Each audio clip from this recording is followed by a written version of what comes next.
Hello everyone, hopefully you're doing fine today. Welcome back to yet another gameplay experience video. In this video, we will be talking about Call of the Dead this time around. And I know it's been a few days since I've last pumped out a gameplay experience video, but thing is, I was burnt out a bit, and I've had a few days to kind of regenerate my passion for the series, and here I am. So, we're going to finish off Black Ops 1, and then after that, I think I might take a bit of another break, and then we'll go into Black Ops 2.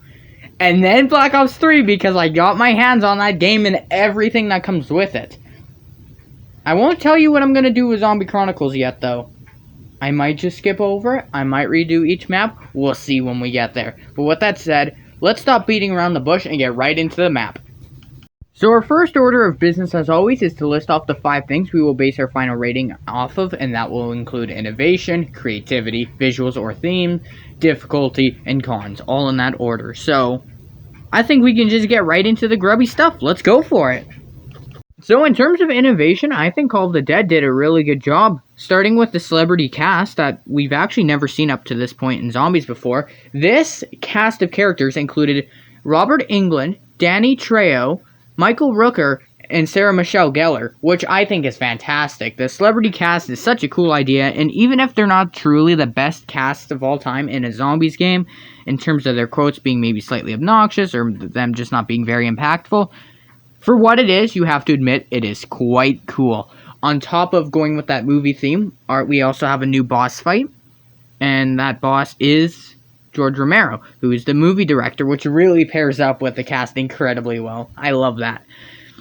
Other things that we have to talk about is, in fact, that this map brought 2 wonder weapons up to surface. Not just 1, 2.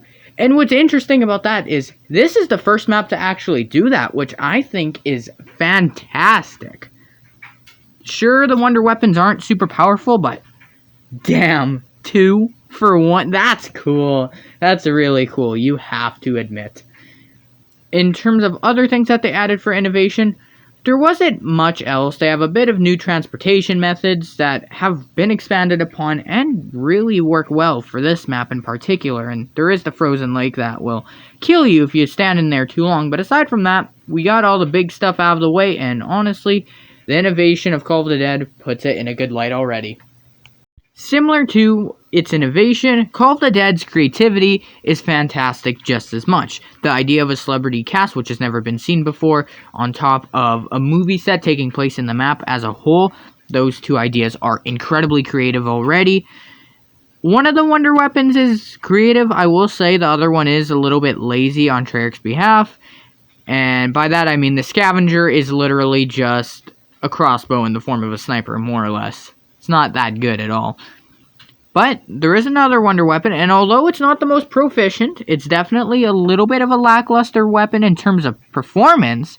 Idea-wise, it's pretty cool. You shoot a zombie, that zombie turns into a human, and then it's bait for the other zombies. Cool idea, just not the best on paper. That's alright though.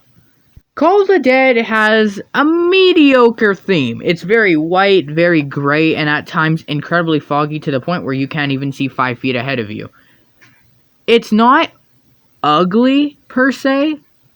It's just a little bit bland, I will have to say. It's pretty cool that we're looking at a snowy map for the first time and not some dark building-esque type of map, which it's good, there's variety, but for something different, it doesn't really move on from that grayish atmosphere that Call of Duty Zombies was known for. Difficulty for Call of the Dead is done impeccably well, I will have to say.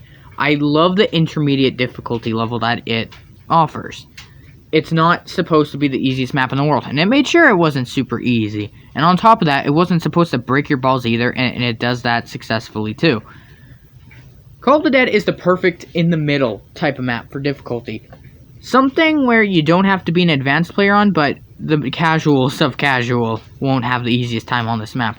It requires some experience and some knowledge, but it doesn't demand that you look up a billion tutorials or anything like that. I believe that this map's difficulty is exactly where it should be. Looking at the cons of Call of the Dead, there are a few I do have to point out.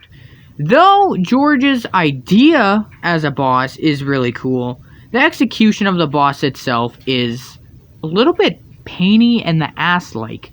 in the sense where you can kill him one round, and then he'll appear the next as if nothing happened. So there is really no point in using up more than all your ammo, assuming that you have a wall gun or you get a max ammo in between that time, to kill him, because he'll just appear again, which I think is honestly just really repetitive and doesn't help the purpose of George's boss fight. The idea will always remain cool. The execution, however, they could have been a lot better about it. No point in sugarcoating that. On top of that, visuals are a little bit weak here, as you can see in the gameplay that is happening right before your eyes. It's very foggy, and as a result, it's a little bit ugly. However, not a super big deal. Moving on to something else, the scavenger is a lazy idea and not a very good wonder weapon as a whole, and the same thing can be applied to the VR11. It's not as bad of a weapon per se. It's still a cool idea, but as a weapon though, it's still not that good. So with that said, I think that sums up Call of the Dead for the most part. I mean, everything else is pretty cool. The map design is a little bit iffy, but nothing too bad. So with all that said, my final rating for Call of the Dead is an 8.5 out of 10.